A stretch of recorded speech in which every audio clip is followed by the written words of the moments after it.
amis, c'est encore possible de changer les choses. C'est encore possible de renverser la tendance. Il est possible que le Congolais trouve de l'eau et de l'électricité chez lui. Il est possible que le Congolais trouve des hôpitaux chez lui. Je voudrais ici rappeler à nos compatriotes, ne perdez pas espoir. Le Congo a tout simplement besoin d'une bonne gouvernance. Le Congo a besoin d'un bon leadership. Je rappelle ici à mes compatriotes et à mes téléspectateurs qu'en 60, lorsque nous avons notre indépendance, nous avons le même PIB que le Canada. Si nous avons la capacité de détruire, nous pouvons utiliser la même énergie, la même capacité pour reconstruire. C'est possible.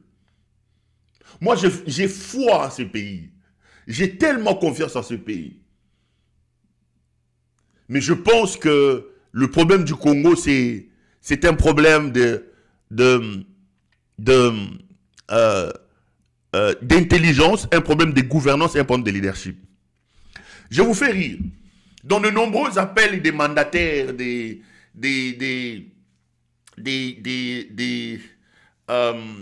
généraux, tout ça, que je reçois, on a aussi à 10 000. J'étais malheureux il n'y a pas longtemps. Un m'appelle, il me dit, ah Perrault, comment ça va bien mon frère?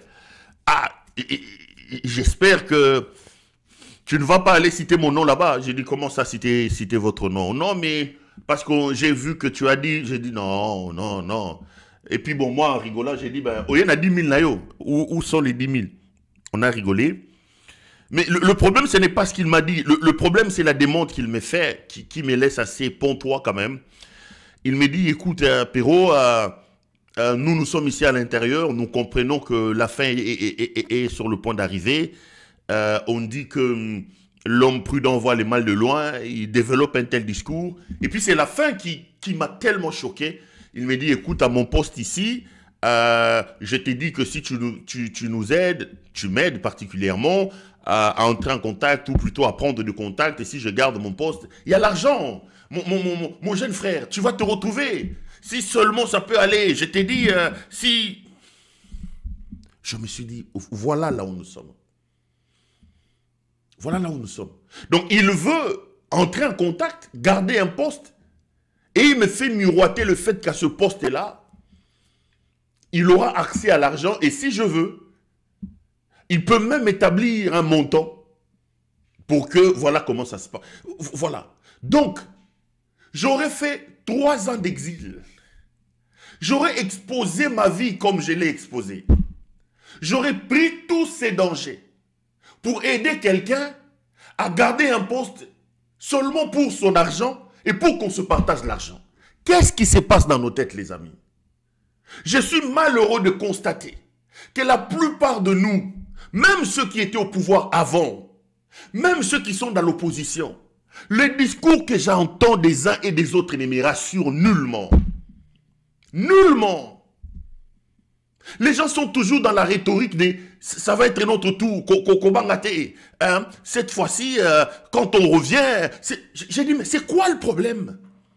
Je n'entends pas des gens capables de te dire « Perrault, nous avons commis l'imprudence de laisser le pays entre les mains des idiots.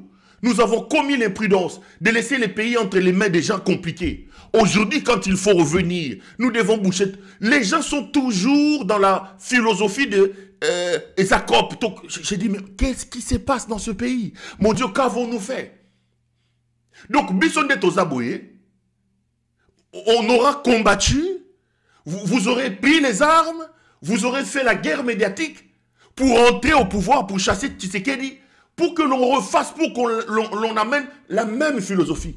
J'étais malheureux, je coupais les téléphones. Je coupais les téléphones.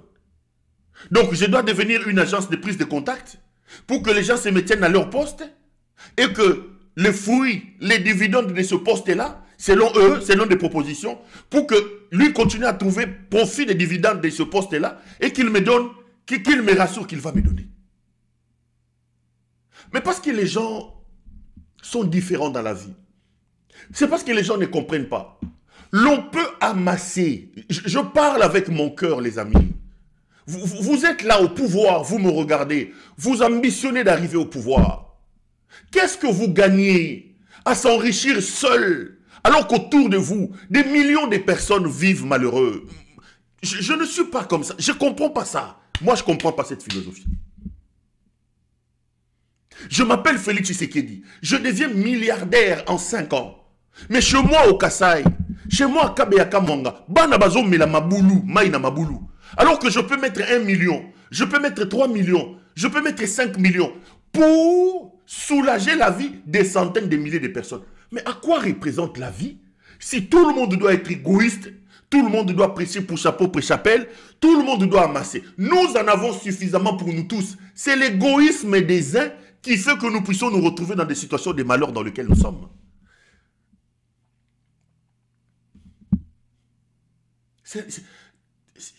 Les amis, c'est... Je vous dis, c'est... Parfois, je ne sais pas. Je ne sais pas. Sincèrement, je suis parfois... Que Dieu nous aide et que nous puissions travailler sérieusement. Parce que Okoyo Kabango,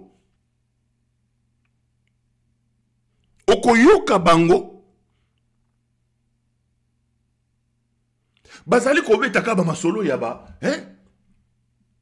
Bon, yaya. Qu'est-ce que ça représente des... Peut-être qu'il y a Mokilito Salama différemment, hein? Mais quel gain on a à amasser, encore et encore, quand on sait que, de toutes les façons, le passage de l'homme sur la terre est tous une question d'une courte période, que dans ces courtes périodes-là, par la fonction que l'on occupe, par là où Dieu vous a placé, vous pouvez rendre des milliers de personnes heureuses, mais vous êtes égoïste, vous ne pensez qu'à vous, et vous voulez faire la petite période de votre passage sur la terre, une réussite seulement pour vous, alors que vous occupez des fonctions élevées. Il faut absolument que les choses changent. J'ai fait une émission avec Franck Diongo ici dernièrement. C'était à téléphone ouvert. Un téléspectateur appelle...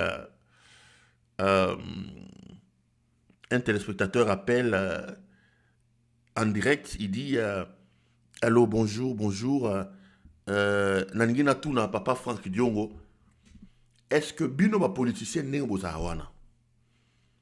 Tondimi na biso, boyi babiso. Mais est-ce que beaucoup qui constate que sont comme un pouvoir, oyi bandambu, otika pendambu? C'est-à-dire que, au fait, la lecture que j'en ai faite, Mouta comme une asuka, abibo, bozana bino mi yibi. Hein? Boana bino mi yibi. Boyiba na bino, tondimi, mais moi boyiba ndambu. Donc, le peuple même sur le point d'accepter l'inacceptable. Regardez là où les hommes politiques nous ont amenés. Regardez là où les hommes politiques nous ont amenés. Mais au-delà de tout, en réalité, nos populations, nos citoyens, nos peuples, nous avons aussi notre part de responsabilité dans la dégradation de notre société et de notre vie. J'ai toujours dit à mes compatriotes, j'ai toujours dit à mes téléspectateurs, aussi longtemps que nous n'allons pas élever le degré de réclamation de la redevabilité, aussi longtemps que nous ne serons pas exigeants avec nous-mêmes et avec ceux qui nous dirigent, aussi longtemps que nous ne comprendrons pas que ceux-là ne sont pas exceptionnels, que là où ils sont arrivés parce que nous les plaçons là-bas. Aussi longtemps que nous-mêmes, nous n'allons pas avoir la capacité de nous battre pour nous en sortir, ce cycle ici va continuer, ça va continuer. De croire que quelqu'un qui est député, quelqu'un qui est président de la République est un homme exceptionnel. Est un homme exceptionnel. Non. Vous êtes là, en principe, pour nous et pour notre compte. Un président de la République va inaugurer une petite route de 2 km. C'est comme si c'était un don qu'il vous fait. Non, c'est avec notre argent. Tu n'as fait que ton travail, tu n'as pas besoin qu'on t'applaudisse pour ça. Mais on a tellement mélangé les choses dans la société congolaise que ça devient compliqué. Mais moi, hein, je suis pas défaitiste. Moi, je suis pas défaitiste.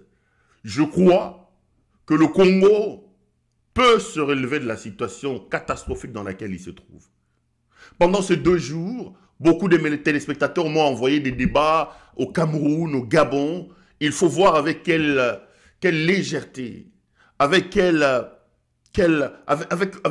taux de moquerie les autres parlent de nous. Je suivis un journaliste ou un analyste camerounais qui disait « Mais ils sont quoi ces Congolais-là? Ils sont 100 millions. Ils vont demander des militaires au Tchad. Ils vont demander des militaires à un petit pays de Burundi. Mais eux, ils font quoi? Seulement boire, danser. » Je dis, voilà. Voilà là comment nous sommes ridicules. Voilà comment nous sommes ridicules. Nous sommes ridicules parce que nous avons des médiocres à la tête du pays. Nous sommes ridicules parce que nous ne sommes pas un peuple exigeant. Nous ne savons pas faire la part des choses entre l'utile et l'agréable. Nous acceptons n'importe quoi. Nous sommes ridicules parce que des idiocrates sont arrivés au sommet du pays. Ils ne pensent qu'à leur propre poche, ils ne pensent qu'à leur propre bien. La conséquence, le monde entier, l'Afrique, se moque de nous aujourd'hui. Il est temps que les choses changent. Et c'est possible de changer les choses. C'est vraiment possible de changer les choses. Voilà. Allez, je suis vraiment heureux de vous retrouver, Lelo. Rassurez-vous que tout va bien. J'ai vu des insultes monter de partout. J'ai vu des gens du pouvoir s'en prendre à messieurs l'abbé, Monseigneur Donatien Chollet. On dit que Chollet a sorti un communiqué séparatiste. Chollet a sorti un communiqué prêchant pour la discrimination. J'ai vu un communicateur, un journaleux du pouvoir dire « Chollet, il faut le plaquer au sol. Chollet a dit que les Baswahili ont des problèmes au pays. Au Congo, il n'y a pas jamais eu de problème des Baswahili. » J'ai vu cette sorte de levée des boucliers contre Monseigneur Chollet. Je voudrais ici dire à nos frères qui sont au pouvoir, la vérité peut être amère, la vérité peut être compliquée, mais lorsque l'on est au pouvoir, on a besoin d'entendre des sons discordants. Ne vous fiez pas à ceux qui vous chantent Fatih Béton. La vérité, vous pouvez l'avoir de la bouche des gens comme nous. Il y a véritablement un sérieux problème de vivre ensemble. Vous avez déstructuré le pays. Vous avez déstructuré la volonté de vivre ensemble. Chollet vous a dit la vérité. C'est une chasse à l'homme, notamment à Kinshasa, qui a commencé par rapport aux gens qui parlent les Swahili. Pourquoi vous ne voulez pas qu'on vous dise la vérité? Pourquoi vous ne voulez pas qu'on vous dise la vérité? Vous allez maintenant envoyer des gens, vous allez envoyer des communicateurs, insulter Monseigneur Chollet seulement parce qu'il vous a dit la vérité. C'est parce que vous êtes responsable de cette situation. Puisqu'on parle de cette situation des Baswahili, j'ai vu les images ici, je vais vous envoyer, regarder ces images. On va continuer l'émission après. Comme ça, on va opposer ce que vous dites par rapport à la réalité sur le terrain. Tolanda. Merci beaucoup. Oh, bozo mon eza résultat ko le bagage Swahili. Alors binanga Swahili lanzela. Merci beaucoup. Oh, bozo mon eza résultat ko le bagage Swahili. Alors binanga Swahili lanzela. Alors bio ngayo et comme ya barwandais. C'est que Swahili eza langue nationale to le bango souté. Nicolas le Baswahili obeta niveau ti bo tianga longi nanga dala boye penza. Na omona bien été, na omona bino bien été. Ngai. Et ça bien été. O isa Congo. Isa Congo. Biso nyos to le Baswahili obeta ngana dela boye penza. Merci beaucoup. Merci. Faut continuer ça la biso Baswahili boye. Merci. Biso to sala ete bino boye Baswahili te. To pekisa bino.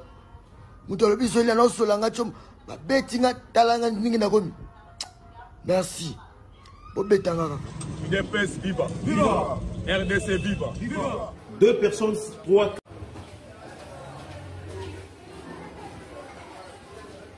cas, ça devient très inquiétant. À Kinshasa, ça devient très inquiétant. Les swahiliphones sont menacés du jour au jour. On ne sait pas si ce qui se passe à l'Est ne suffit pas. La majorité des massacres que la République démocratique du Congo a déjà connus, la plupart, à plus de 70%, sont des swahiliphones. Comment se fait-il que, parmi les 4 langues nationales que notre pays compte, ces les Baswahili peuvent subir, même chez eux? Nous interpellons les forces de l'ordre, la police. Ne dites pas que vous n'êtes pas au courant de ce qui se passe à Kinshasa. Andolo, 2 personnes, 3, 4, 5 swahiliphones sont mappés. Mappés seulement parce qu'on les avait surpris en train de s'exprimer en swahili. Nous vous rappelons qu'à Bukavu, il y a des Luba, il y a des Congo, il y a des Ngala. Ils vivent tranquillement. Nous appelons la communauté nationale et nous prenons cette communauté à témoin. Ce sont des choses qui ne passeront pas. D'une manière particulière, les swahiliphones qui se retrouvent à Kinshasa actuellement, votre sécurité, c'est votre première affaire.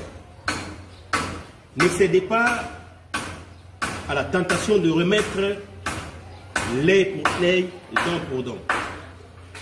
Entre-temps, nous vous appelons sur la vigilance. Soyez vigilants. D'une manière simple, nous promettons que cette situation ne passera pas. Merci beaucoup.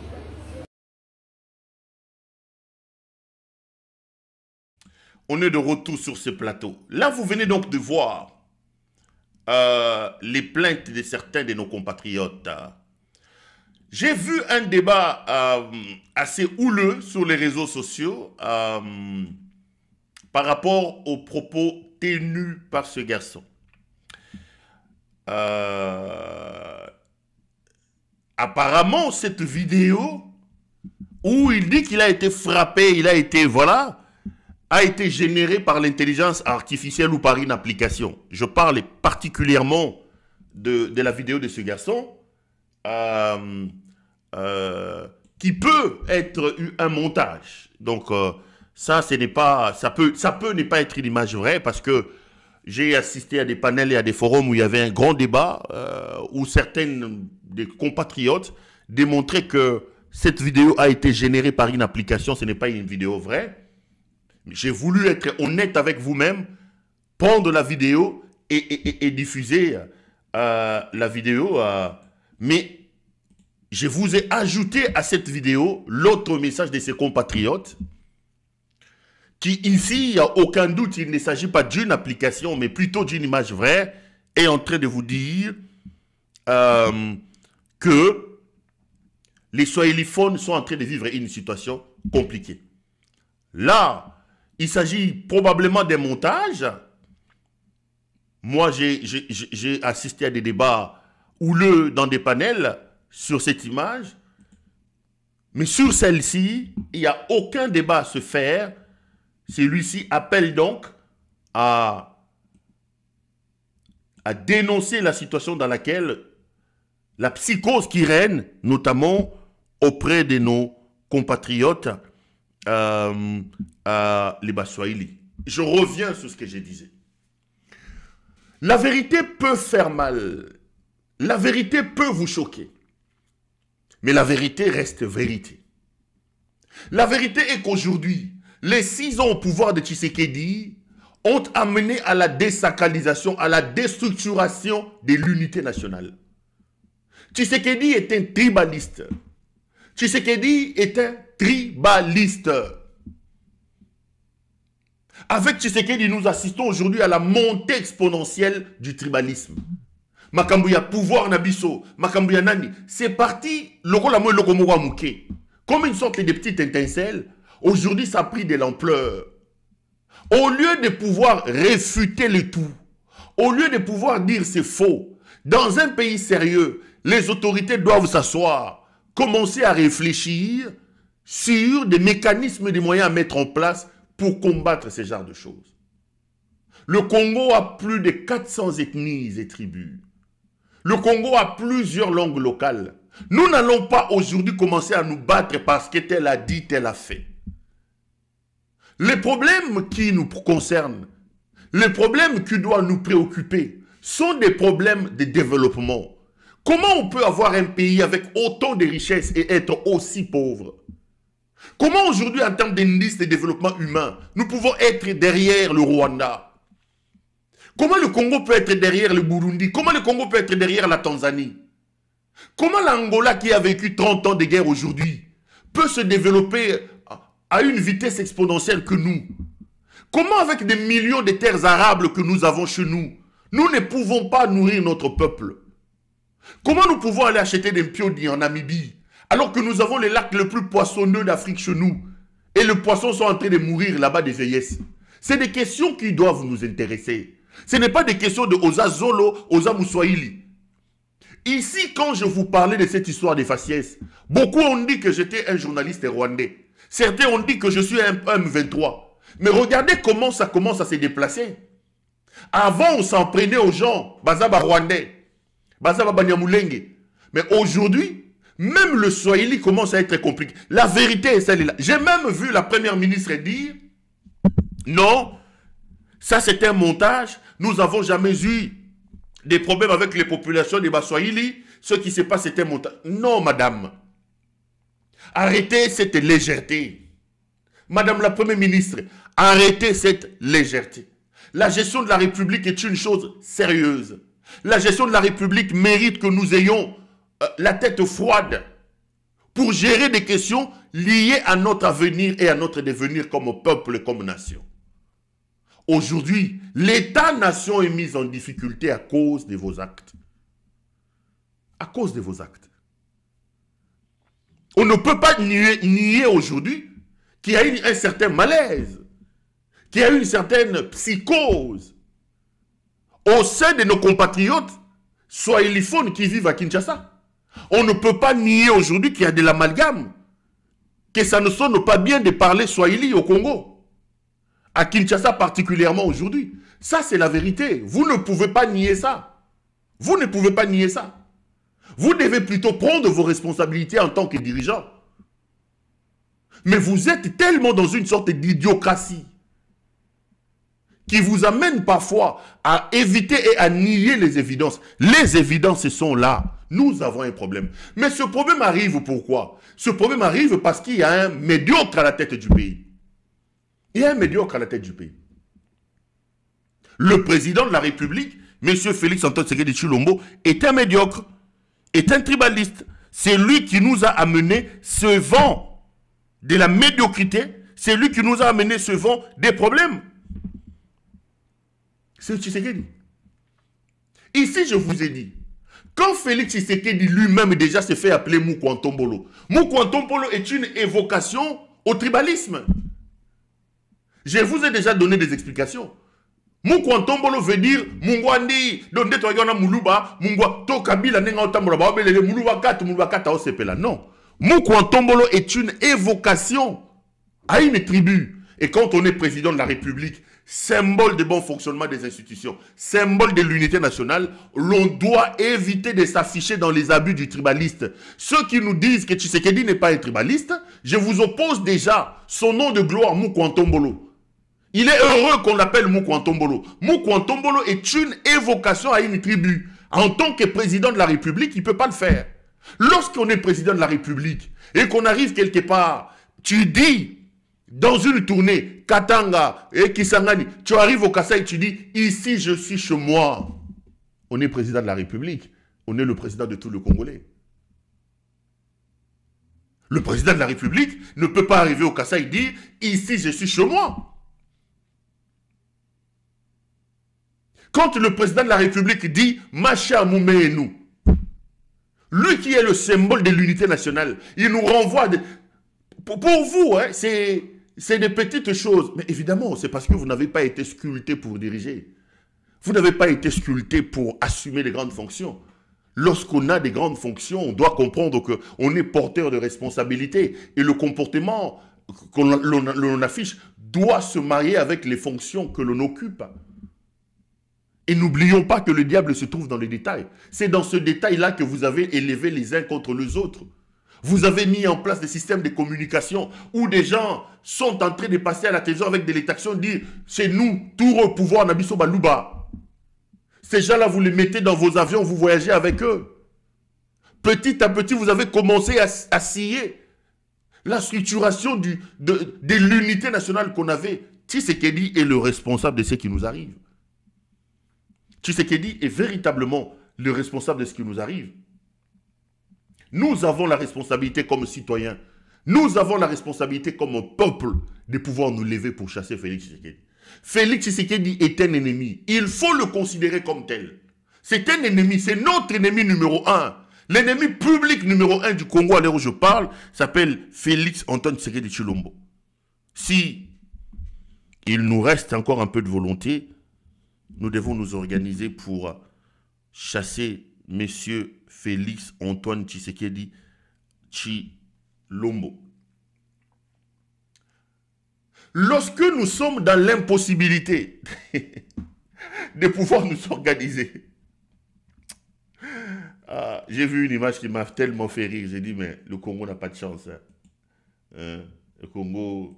Non, on va forcer la chance. On va se battre pour forcer la chance. Lorsque nous avons des difficultés entre nous, au lieu de pouvoir, comme j'ai dit, trouver dans l'intérieur de nous, comme dirigeants, des moyens et des astuces pour calmer les choses, on a tendance ici à botter en touche. La première ministre a dit, ces problèmes-là, ça n'existe pas. C'est un poison rwandais. Les Baswahili n'ont jamais eu de problèmes au Congo. Alors que nous savons qu'aujourd'hui, il y a des frustrations. Pire encore, j'ai vu Jean-Pierre Bemba aller parler dans une zone où il y a des problèmes. Au lieu de prêcher l'unité, il va prêcher l'enfer, c'est l'autre. Toyoga Jean-Pierre Bemba. Mais noir à la bandit, oyo bari ko toute sa biso mitou. Awa depuis que ngai na botama. La table na zaïre tisikoyo RDC. Jamais na tika ko kaka awa na grand bandundu. Bato basako bomana tribu. Mais est-ce que vous voyez moto ya ça si ma bien ko wana? Kabila. Nakoyeb Sabino. Tokanga pe bato na bango. Bapesa pe biso renseignement nyoso. Nani azotinda mbongo. Nani akorompaka bango. Nani azako bomba ba chef na bino. Nyoso tu ezali Kabila bonani. Comment Kabila?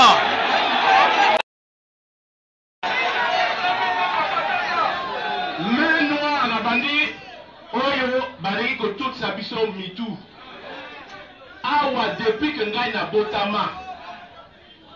La table na zaïre tisikoyo RDC. Jamais na tika ko kaka awa na grand bandundu.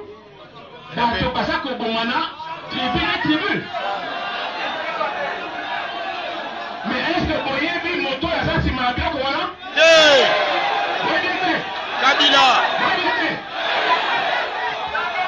Nakoyeb Sabino. Tokanga pe bato na bango. Bapesa pe biso renseignement nyoso. Nani azotinda mbongo. Nani akorompaka bango. Nani azako bomba ba chef na bino. Nyoso tu ezali Kabila bonani. Comment Kabila? Bien tata. Kabila. On est de retour sur ces plateaux. J'ai laissé cette image continuer parce que quelqu'un est en train d'écrire sur le chat que quand moi j'ai monté sur ce plateau, j'ai laissé Corneille Nangaa en train de faire un meeting à Bukavu. Je vais d'ailleurs en parler. Mais je vois quelqu'un m'écrire dans le chat que le meeting a été perturbé. Laissez-moi lire ça d'ailleurs. Il dit que il y aurait eu...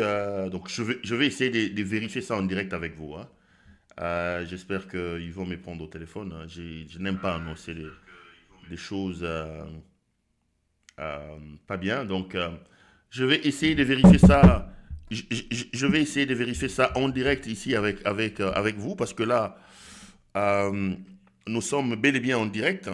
Permettez-moi donc, je vais essayer d'entrer en contact avec Bukavu, là. J'ai des gens qui sont sur place. Donc, j'ai des gens qui sont sur place. Donc, souffrez que j'appelle. Parce que là, il y a quelqu'un qui a dit dans les chats qu'on a bombardé. C'est ça. Bah voilà, quelqu'un. Je viens de les suivre. C'est faux. Voilà, c'est faux. Donc, je n'ai pas besoin de continuer. Louvounou, UBS, Kadiosha. Ah ben voilà, c'est faux. C'est faux. Donc voilà. Je n'ai même plus besoin de vérifier ça. Parce que moi, en montant sur le plateau, j'étais en train de suivre Corneille Nanga. Donc, j'étais en train de suivre Corneille Nanga. Mais là, je vois quelqu'un ici, là, en direct, et dire que... Non, mais je vois que les gens sont en train de les contredire. Meeting et l'équipe, bien, c'est faux. Donc, je n'ai même pas besoin de vérifier. Kadiosha, Louvounou, Ubuesque. Donc, j'ai voulu appeler en direct ici parce que... Wana RTL Radio Télémalimité. C'est faux. Donc, voilà. Voilà, c'est faux. Donc, je n'ai plus à vérifier. J'étais en train d'appeler les gens qui tenaient le meeting là-bas à Bukavu pour vérifier pour nous tous en direct, parce que vous savez que ici, moi, je m'abstiens toujours. Nga Nazali na Kolanda Yango en direct. Donc, il n'y a rien. Ça ne sert plus à rien. Allez, on continue l'émission. Donc, notre frère qui a donné l'information, il a dit dans le chat que les Ouazalendo venaient de bombarder... le meeting de Corneille Nanga à Bukavu. Et voilà, quelqu'un m'appelle. Souffrait que... Allô, ça va? Monsieur le maire, comment ça va?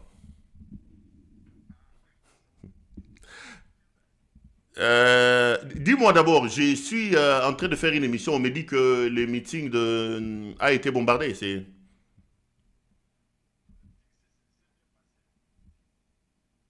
Ah, ok. Donc, tout s'est bien passé, le message et tout ça. Ah.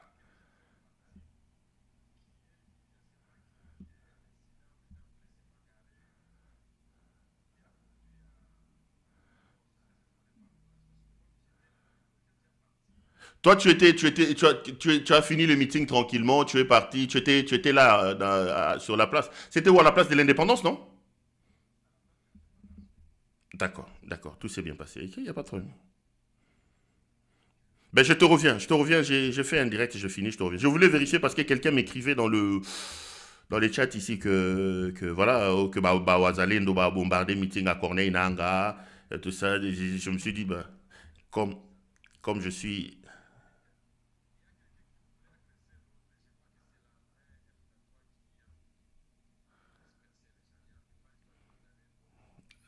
D'accord. Allez, je te reviens, frère. Je te reviens. Bon. C'est fini. Donc, il n'y a plus de débat. C'est quand j'ai lancé cette vidéo que j'étais en train de vérifier en direct. Il n'y a pas eu de problème. Évidemment, il semble qu'il y ait quelques escarmouches, comme ça n'est le cas dans tous les meetings. Les meetings s'est bien passé. Nanga a passé son message, il a fini, il est parti. Il y a eu quelques départs, mais il n'y a pas... Donc ça, c'est un Kadiosha. C'est un Kadiosha. Je viens de le confirmer. Donc, Kadiosha, calmez-vous, il n'y a rien. Tout s'est bien passé, il n'y a pas eu de bombardement. Je vais même demander à Vincent Blaise, à Judith Londolé ou à, je sais pas moi, trouvez-moi la personne qui a mis cette information-là sur le chat ici, bloquez-le. Il nous a fait perdre 5 minutes comme ça. Bloquez-le. On ne va pas donner notre plateforme ici pour que les gens viennent, pour que les gens viennent passer des faux messages ici. Bloquez ce monsieur-là. Il nous a bouffé 5 minutes de l'émission comme ça. Alors, je reviens sur ce que je disais. Vous venez là de suivre M. Jean-Pierre Bemba Gombo. Jean-Pierre Bemba se retrouve au Bandundu. Ça ne sert à rien de nier les évidences. Il dit, est-ce que Bino Banda Bobanda Awa? Est-ce que Bosu Boyoka na Bandundu Batuazo Bomana? Et comme dans ses habitudes, il accuse Joseph Kabila d'être derrière. Bemba me fait pitié. Jean-Pierre Bemba me fait pitié. Comment un homme qui est né avec une cuillère d'or dans la bouche comme Jean-Pierre Bemba peut autant rater sa vie?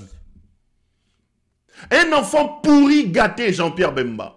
Tout ce qu'il a touché, il a tenu par ses mains, il les a détruits. Bemba zalaka na société ya bavio a koisa yango. Bemba koisa société ya communication. Bemba ba télévision et ba radio ne afutaka batute. Bemba était un enfant de la honte. Son père l'a maudit à la RTNC quand son père était ministre de l'économie. Bemba à cette époque était criminel, en train de faire tuer les gens dans l'Est de la République. Son père a lancé un message: si tu es mon fils, quitte les lieux. Bemba était un enfant maudit, un enfant pourri gâté. C'est un type qui me fait pitié. J'ai pitié de Jean-Pierre Bemba. J'ai pitié de Jean-Pierre Bemba. J'ai vraiment pitié de Jean-Pierre Bemba. Bemba a été condamné. Il sort de la prison relaxé après. Il revient poche vide. Aujourd'hui, c'est un homme de 170 kilos. 170 kilos qui a vendu sa tête, son poids, son corps, son âme à un médiocre qui s'appelle Félix Tshisekedi. Un médiocre. Lorsqu'il se trouve dans le Bandundu, une zone meurtrie par des conflits entre les Mobundu, quand on est gouvernant, on ne vient pas ici accuser les autres. On ne vient pas se plaindre. Bemba dit que c'est Kabila qui est derrière l'affaire des Mobundu. Nous avons eu des informations. Qu'avez-vous fait pour arrêter ça? Qu'avez-vous fait pour arrêter ça? C'est Kabila qui a instrumentalisé l'affaire des Mobundu. Mais des gens sont décédés. Qui a été arrêté? Qui a été condamné? Qu'est-ce que le gouvernement, les autorités ont mis en place pour stopper l'affaire? Rien du tout. Sauf les accusations de M. Jean-Pierre Bemba. Aujourd'hui, il veut plaire à Tshisekedi. Lorsque Bemba dit « Nabandundu Bakufate », mais Bemba doit nous dire des centaines de personnes qui sont mortes pendant sa guerre. C'est un sanguinaire, un criminel qui a le centre sommet Jean-Pierre Bemba. Jean-Pierre Bemba, c'est un cannibale. Il bouffait la chair humaine. Bemba a été accusé de manger cru la chair des pygmées, Jean-Pierre Bemba. Bon, Kabila tué dans les Bandundu, instrumentalisé dans les Bandundu, et Bemba, lui, les pygmées alliés à pygmées vivants, on dit quoi d'eux? On dit quoi d'eux? Kabila dérange ou Kabila instrumentalise les Mobundu. Il empêche la paix dans le Bandundu. Bemba est ministre des Transports. Peut-il nous dire, c'est Kabila qui l'empêche, lui, Jean-Pierre Bemba, d'organiser la circulation routière à Kinshasa? Bemba est-il devenu ministre des campagnes ou ministre de quoi? Mais on l'attend. Il est ministre des Transports. Le pays ne dispose pas des moyens de transport conséquents. Le pays n'a pas une compagnie d'aviation sérieuse. Le pays n'a pas de bus. Le pays n'a pas de train. Jean-Pierre Bemba, donne-nous le bilan de ton exercice comme ministre des Transports. Un incompétent, un criminel, un voleur comme Jean-Pierre Bemba, qui n'est là que derrière l'argent. Aujourd'hui, il se met debout, il vous dit, c'est Kabila qui est derrière les Mobundu. Kabila est derrière les Mobundu. Kabila est-il derrière les embouteillages de Kinshasa? Parce que moi, je ramène le débat sur le secteur public dirigé par Jean-Pierre Bemba. Qui est derrière les embouteillages? C'est Kabila aussi qui instrumentalise le fait que Congo Airways est Koufi. Air Congo que Jean-Pierre Bemba est allé lancer n'a plus d'avion. Aujourd'hui, il y a des problèmes pour voler avec Air Congo. Denis Ignakeru vient de faire couper les rails qu'il y avait à Kitambo Magasin. Il est en train de construire un immeuble sur du rail. Donc le train urbain de Kinshasa ne reviendra plus parce que la femme de Tshisekedi a fait casser le rail côté à Kitambo Magasin. Azomatissa immeuble Passoana. Ça, c'est des dossiers que Jean-Pierre Bemba doit traiter. Paul Kagame vous a dit, lorsque le médiocre, lorsque les idiots arrivent au pouvoir, lorsque les idiots occupent les leaderships, c'est un désastre. Voilà. Le désastre est là. Le désastre est là. Vous êtes au pouvoir. Gouverner, gérer, c'est savoir prévoir. Gouverner, c'est prévoir. Vous avez les services de renseignement militaires. Vous avez les renseignements civils. Mais si c'est Kabila qui instrumentalise l'affaire des Mobundo, mais la République dispose de tous les moyens pour stopper ça. L'État est le plus froid de tous les monstres froids, dit le professeur Bouchab dans un de ses ouvrages. L'État n'a pas d'état d'âme. Surtout pour des questions liées à sa sûreté et des questions liées à sa sécurité. Vous êtes incapable de répondre aux questions, importantes qu'on vous met sur la table. Vous commencez à chercher, à contourner les choses. Kabila instrumentalise les Mobundo, Kabila fait ceci, Kabila fait cela, il instrumentalise les Mobundo, Kabila a dit, Kabila a fait. C'est tout simplement incroyable, ces gens qui sont avec nous. Je les ai vus monter sur les toits. Je les ai vus se réjouir. Aujourd'hui, lorsque vous parlez avec les gens du pouvoir, vous avez l'impression, vous avez vraiment l'impression qu'ils étaient agonisants et que là, ils viennent de retrouver un second souffle. Lorsqu'ils parlent, ils disent même, nous avons connu des situations difficiles, mais là, tout va bien. Lorsque tu les entends parler, tu as l'impression qu'ils ont gagné la guerre. Nous avons eu des sanctions. Tu sais qu'il est un fin stratège. C'est que nous n'avons pas réussi à avoir par la force.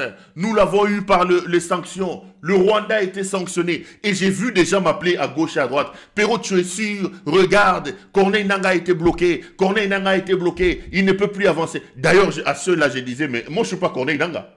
Je ne suis pas Corneille Nangaa. J'ai rigolé avec des gens, j'ai leur dit, mais attendez, mais si ici, il n'arrive pas à avancer, mon problème, il est où? Mon problème, il est où? Mais Corneille Nangaa est arrivé à Bukavu. Il a tenu ce matin un meeting. Je vais ouvrir le dossier des on-dit, des sanctions. Qu'en est-il? Il semble qu'ils ont réussi. Il semble que ça ne va plus progresser. Commençons d'abord par voir l'arrivée des Nangaa à Bukavu. J'ai des choses à vous dire. On y va.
On est de retour sur ce plateau.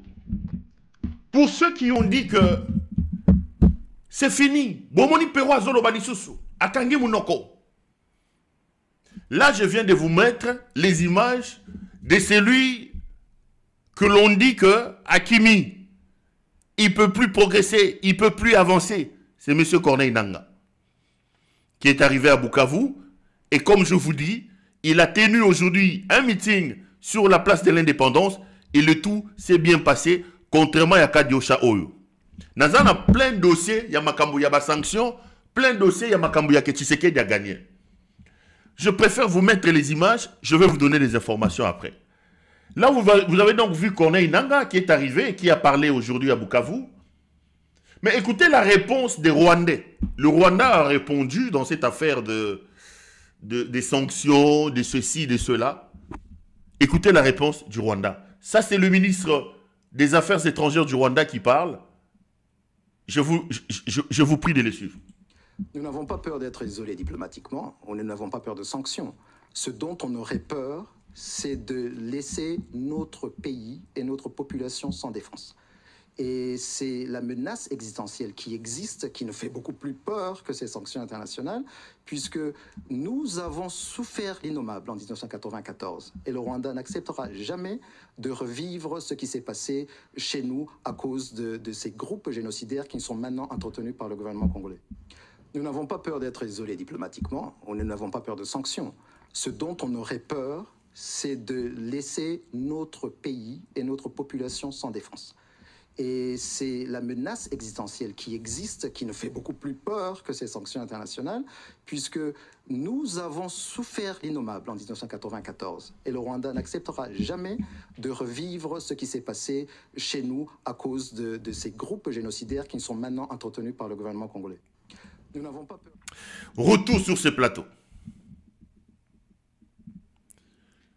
Là, donc, vous venez de suivre le ministre des Affaires étrangères du Rwanda qui vous dit que ils n'ont pas peur. Ils n'ont pas peur. Ça, c'est le ministre des Affaires étrangères du Rwanda qui parle par rapport aux sanctions. Mais il dit quelque chose de très important, les amis. Je voudrais vous amener à la réflexion. Avant de dire ce qu'il dit, parce que lui, il dit que nous n'avons pas peur d'être isolés, nous n'avons pas peur des sanctions. Ce dont on a peur, c'est des questions existentielles du Rwanda comme État. Nous ne laisserons pas que ces ennemis qui ont perpétré des grands massacres chez nous, utilisés aujourd'hui par l'armée congolaise, pour qu'ils reviennent ici chez nous. Je vous ai multiplié ici les explications, les amis. Je ne comprends pas comment est-ce qu'un pays, comment est-ce que des communicateurs d'un pays peuvent aujourd'hui se réjouir du fait des petites sanctions levées par la communauté internationale sur les individus. Moi, j'ai vu ce regain d'espoir naître dans la tête de Félix Tshisekedi. J'ai vu ces regains d'espoir naître dans la tête des communicateurs. Les amis, ne prenez quand même pas le Congo comme la nation des idiots et des imbéciles. Vous n'avez qu'à regarder ce qui se passe ailleurs, de lire même un peu. Vous comprendrez que toute cette manœuvre rentre dans le cadre de la gestion de l'opinion. Mais dans le fond, nous savons que les sanctions n'apporteront rien et ne changeront rien. Les États-Unis d'Amérique, la France, la Grande-Bretagne, etc. S'ils veulent arrêter le Rwanda, aujourd'hui l'Amérique peut l'arrêter. Mais comment tout un pays, comment le gouvernement déjà intelligent, peuvent-ils se réjouir de si peu et faire croire à la population et à leurs adhérents que c'est fini, nous avons gagné la guerre? Comment peuvent-ils changer de discours au point de condamner ceux qui leur disent la vérité comme nous là? Ah, Bomonite Pero, Akangi Munoko. Bomonite Pero, Azolo Bali Susute. Poissanti, Fatibé. Les amis, je vous rappelle ici que Kabila, je l'ai dit dans plusieurs émissions, permettez-moi de rappeler, c'est un rappel. Kabila a été sanctionné par ses hommes. Bochab était sous sanction des États-Unis d'Amérique et de l'Union européenne. Emmanuel Ramazani Chadari était sous sanction. Kalev Moutonde était sous sanction. Lambert Mendem Omalanga était sous sanction. Il y en a plusieurs comme ça autour de Kabila qui étaient sanctionnés. Pendant que l'AFDEL venait, pendant la guerre de 98 à 2001, il y a eu plusieurs résolution du Conseil de sécurité appelant le Rwanda à quitter le pays. Nous avons eu même la meilleure résolution, l'envoi des casques bleus, dont le mandat à un moment donné a été changé à un mandat d'intervention au Congo. Et ça fait plus de 20 ans que ces gens-là sont chez nous, bénéficiaires ou couverts par une résolution du Conseil de sécurité des Nations Unies. Leur présence n'a rien changé au pays. Comment vous pouvez croire que les sanctions levées par les États-Unis, que la résolution des Nations Unies est en train de changer les choses dans le pays? Comment on peut croire à ça? Je vous ai donné les exemples.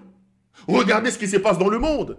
Vladimir Poutine a combien de sanctions sur sa tête? Combien de sanctions?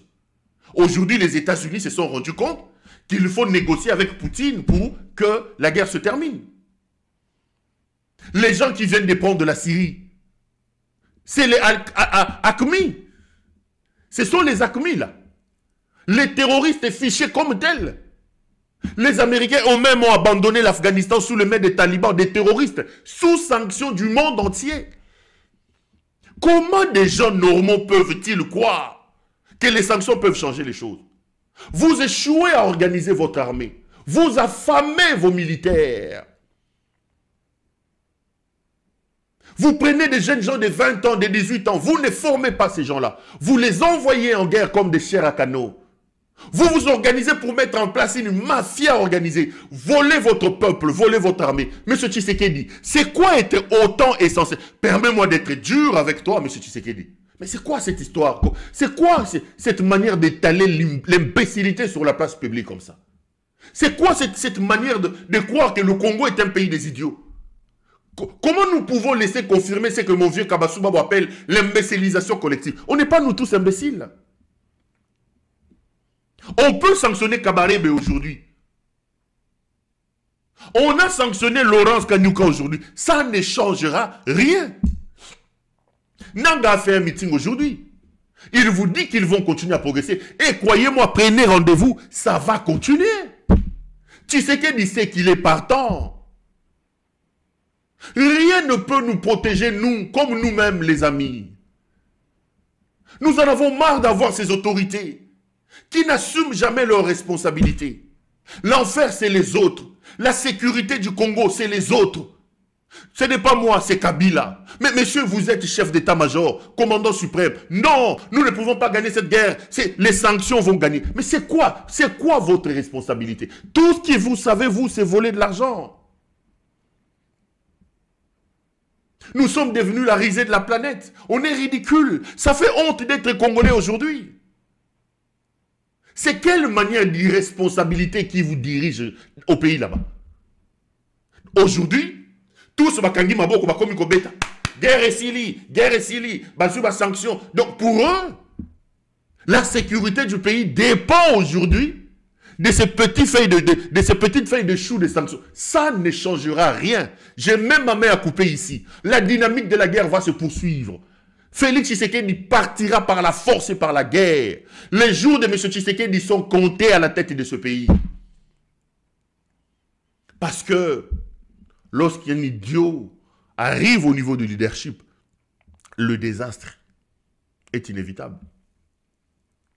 Les sanctions n'ont jamais résolu les problèmes. Jamais de la vie. Et vous avez suivi le ministre rwandais vous dit. Il vous dit, c'est une question existentielle. Nous ne laisserons pas la sécurité du Rwanda dès lors que l'on sait que de l'autre côté, le gouvernement du Congo travaille avec nos ennemis. Les amis, qui vous a dit, vous Congolais, d'utiliser dans vos rangs les FDLR au vu et au su de tout le monde? Vous donnez un argument pour vous faire battre. Comment nous pouvons affamer nos militaires? Comment nous pouvons prendre 432 millions de dollars? 432 millions de dollars. Nous allons les jeter par Boamunda, Franck Tomba, dans les histoires des mercenaires.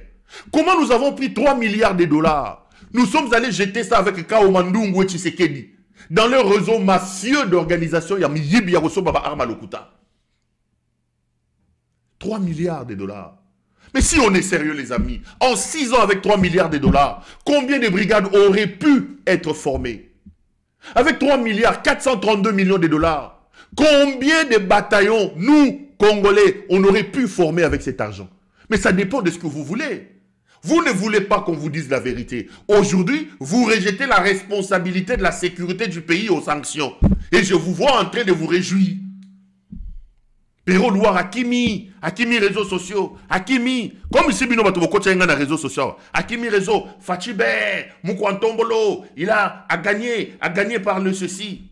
Mais attendez, mais vous êtes sérieux dans vos têtes là? Vous êtes sérieux dans vos têtes? Qui commande les forces armées de la République démocratique du Congo aujourd'hui? Qui doivent défendre l'intégrité territoriale? Est-ce les Burundais? Est-ce que les mercenaires? Est-ce que les FARDC? Qui? Vous avez recruté les Wazalendo, les groupes rebelles.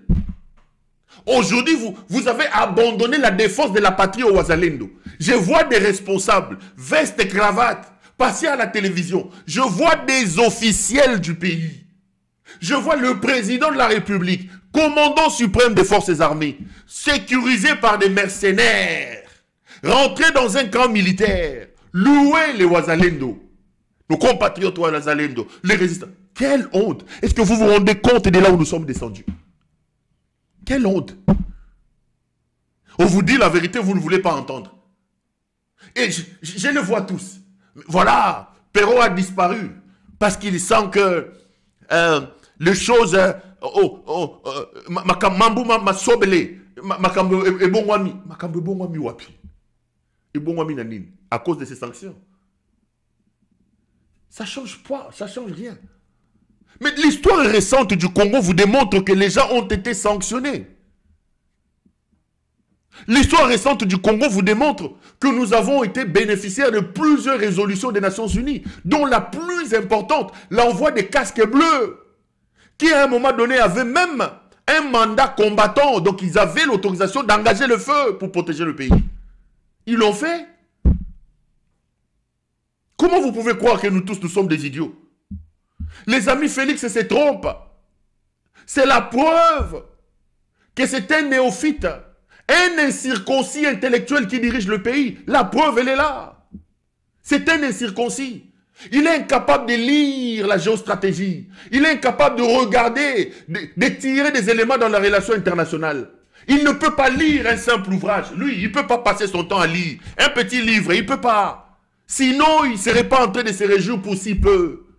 Son nom, c'est le départ. Tu sais qu'il y a deux valises à main. À droite, il a son départ. Il part, les amis. Croyez-moi, l'homme est en train de partir. Ne suivez pas ces petites des réjouissances éhontées. Je même parlais dans mon titre d'une euphorie idiote. C'est une euphorie idiote, ça. Mais attendez, vous rêvez ou quoi? C'est quoi? Qu'est-ce qui se passe dans vos têtes, vous, les talibans, là? Tu sais qu'il y a dans sa main gauche son certificat de décès. Soka Sakani, son corps sera tiré là-bas. Je vous l'ai dit. Soka Sakani, son corps sera tiré à Kinshasa là-bas. C'est parce que il ne faut pas faire de lui un martyr. Il est en train de partir. Les résolutions, les sanctions, non. Vous voulez vous protéger. Vous voulez protéger votre pays. Seuls vos filles et vos fils, formés, équipés, dans une armée professionnelle, dégarnie de détournements de tralala. Seuls vos enfants peuvent mieux vous protéger. Ce ne sont pas les petites sanctions ici. Je me lance un défi avec vous. Je prends un défi avec vous. Vous allez voir. Nanga a parlé aujourd'hui. Après le discours qui tient à Bukavu, il va lancer, il va nommer les autorités civiles et militaires à Bukavu. Le gouverneur, le vice-gouverneur, le maire. Vous allez voir. Après, ils vont aller à Kalemi. Suivez les grands médias aujourd'hui. La ville de Kalemi est sous psychose. C'est la prochaine étape. Et vous allez vous rendre compte, vous vous souviendrez de moi. Vous allez comprendre que les bruits et les espoirs émotifs que les gens font naître dans la tête des talibans avec ces histoires de sanctions, vous allez comprendre que j'avais raison. Vous allez comprendre que j'avais raison. Ne vous trompez pas, les amis. Ne vous trompez pas. Tshisekedi est un homme en train de partir. Les sanctions ne feront rien. Seuls des gens qui ont un problème dans la tête peuvent imaginer aujourd'hui qu'ils doivent abandonner la sécurité, la protection de leur pays à des sanctions et à des résolutions. J'ai vu leur chef d'état-major à Kalemi. Et j'ai vu le gouverneur de la province du Sud Kivu qui a fui à Kinshasa. Suivez ces deux éléments, je vous fais d'autres révélations. Ok. Pour sa première mission de commandement et de contrôle, le lieutenant général Banza Milamboiju, le chef d'état-major général de FARDC, a choisi Kalemi, chef-lieu de la province du Tanganyika, où il est arrivé le dimanche 23 février 2025. Accueilli au pied de l'avion par le contre-amiral Bakole Nyengele et le général de brigade Doni Aouchindi Fabien, respectivement, commandant du 22e groupement naval et commandant de l'opération au Salama. Le chef d'état-major général s'est entretenu avec le militaire venu de Goma et de Bukavu, à l'intention d'abord des militaires de la garde républicaine cantonnés à l'aéroport de Kainda de Kalemi. Le message du chef d'état-major général a été focalisé sur la discipline, le patriotisme et la mission des forces armées qui ont fait défaut dans les chefs de ces militaires en cette période de guerre.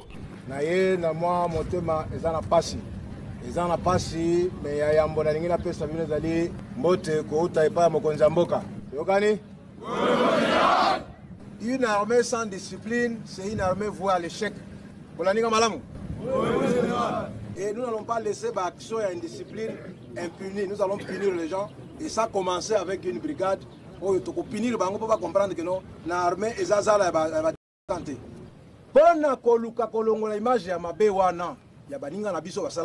Nous avons le devoir avec vous. Il y a pour prouver la population que nous battre la bango et non pas pour la bango.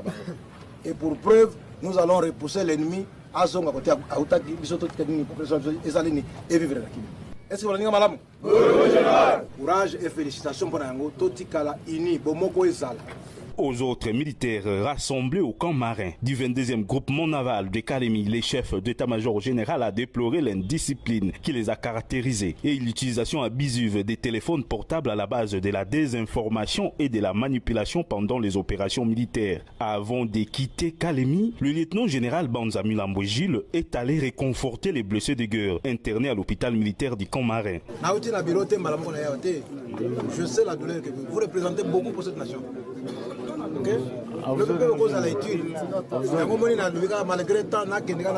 Un soutien de l'homme important a été mis à la disposition des blessés de guerre avant leur évacuation dès ce lundi 24 février 2025 pour une prise en charge appropriée à Kinshasa avec l'aide de la maison militaire du chef de l'État.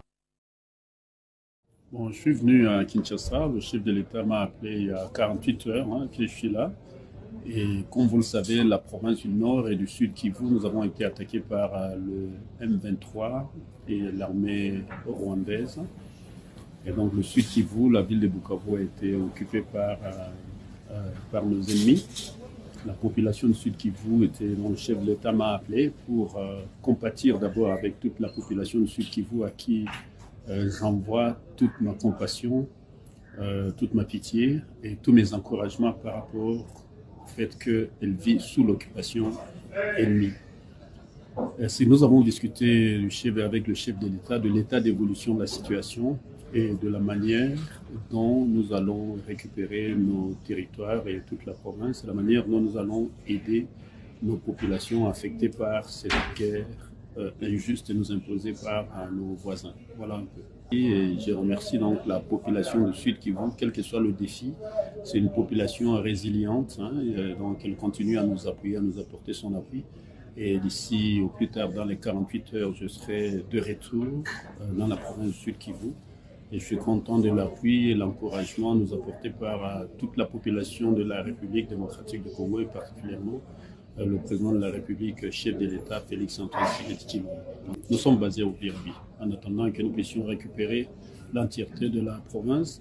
Nous avons renforcé le front international, donc nous sommes en train de mener une diplomatie offensive à l'image des efforts déployés par le président de la République, chef de l'État.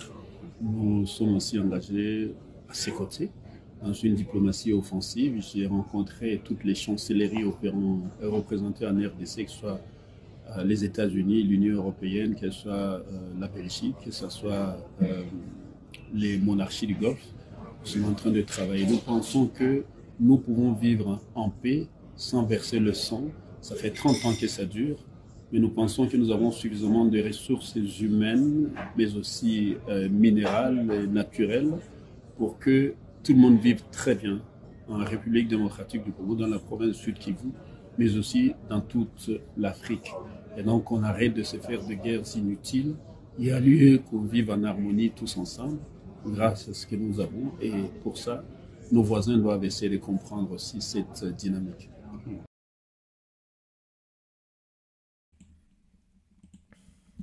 On est de retour sur ce plateau. Là, vous avez donc vos autorités. Dans la première vidéo que je viens de vous envoyer, vous voyez le lieutenant général Banza, qui est chef d'état-major général des forces armées de la République démocratique du Congo, arrivé à Kalemi. Il tente de remotiver les troupes à Kalemi, parce que je vous dis que la prochaine étape, c'est Kalemi. Ils vont ouvrir le front de Kalemi et le front de la Grande Orientale. Ils vont tenir un meeting aujourd'hui, ils l'ont fait. Il y a eu des incidents à la fin du meeting de Corneille Nangaa. J'ai appelé en direct. On n'a pas bombardé le meeting. Il y a eu des incidents à la fin des meetings. Je suis en train de parler pendant que les vidéos étaient en train de passer. J'ai continué donc les contacts là-bas. Il est possible qu'il y ait eu mort d'hommes dans ces incidents-là. Donc je reviendrai un peu plus en largeur, peut-être dans la prochaine émission, si je vous retrouve le soir. C'est pas trop sûr, mais si je suis là le soir, je reviendrai avec force et détails.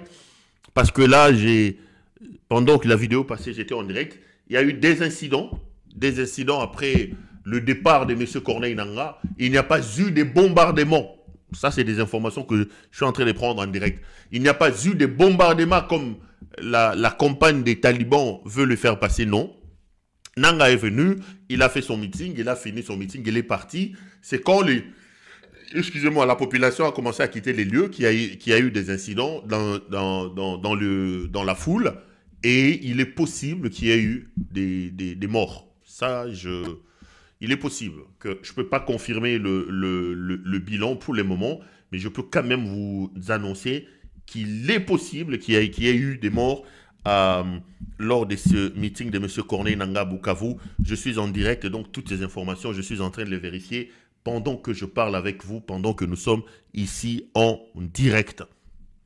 Je voulais donc vous dire que là, vous avez le chef d'état-major général des forces armées de la RDC qui arrive à Kalemi, une ville remplie par les militaires ayant fui Uvira et Bukavu.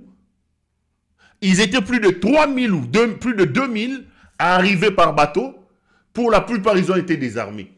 Le chef d'état-major général dit que vous avez fait la honte. Il est temps que maintenant vous puissiez vous battre pour laver l'image. Il a condamné, selon les reportages, les images prises par des téléphones par des militaires congolais. Mais ça, c'est des choses qu'on ne condamne pas au front.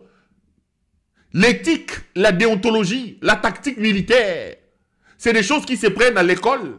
Quand vous prenez les enfants, vous les recrutez, c'est à ce moment-là que vous leur inculquez l'éthique du combat, l'éthique de l'armée.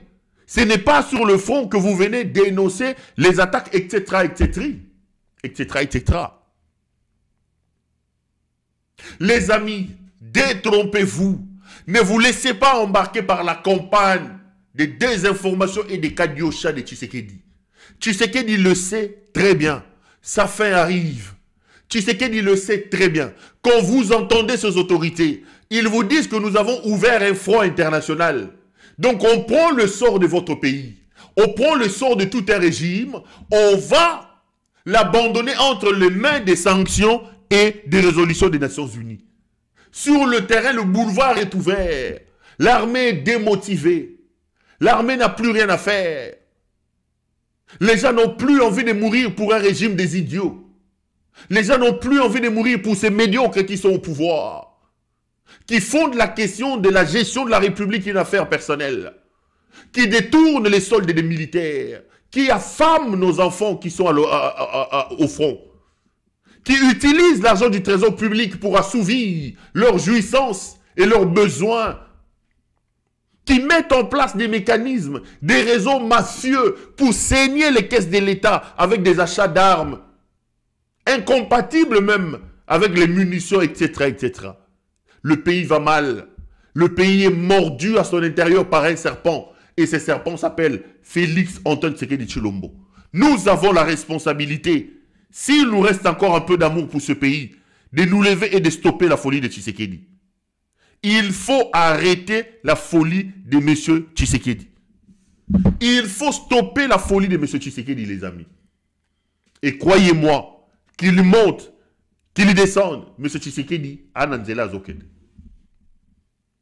Donc, rassurez-vous que ça n'a rien à voir avec les tralala de eux, non, les sanctions. Les Rwandais vous disent, ces sanctions leur disent absolument rien. Sanctionnez-nous comme vous voulez, isolez-nous comme vous voulez. Nous avons nos exigences, nous avons nos préalables en termes de sécurité et nous sommes prêts à accepter les sanctions, nous sommes prêts à accepter l'isolement pour atteindre nos objectifs. Et vous leur avez donné le bâton. En enrôlant publiquement, au vu et au su de tout le monde, les FDLR, en armant les FDLR et en allant au combat avec les FDLR, vous avez donné un argument au Rwanda, en faisant des déclarations intempestives. Vous avez donné les arguments au Rwanda. Le Rwanda intervient chez vous sur base des éléments que vous leur apportez.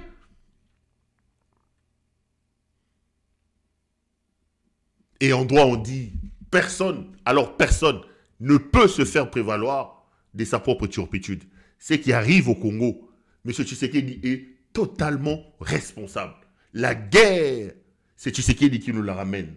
La situation compliquée, c'est Tshisekedi qui nous ramène. Congolais, sors de la distraction. Lèvons-nous, dressons-nous tous sur la route de M. Tshisekedi. Et enlevons Tshisekedi du Congo pour commencer à négocier le redécollage de ce pays. Allez, on arrête là pour aujourd'hui. Je suis heureux de vous avoir retrouvé. Il est 12h30 minutes. Il est probable que l'on puisse se retrouver à 21h. Sinon, je serai heureux de vous retrouver lors de nos prochaines émissions. Merci à vous de m'avoir suivi. Merci pour la confiance. Merci pour les encouragements et pour tout. Retrouvons-nous lors de nos prochains numéros. Allez, bonne journée à vous.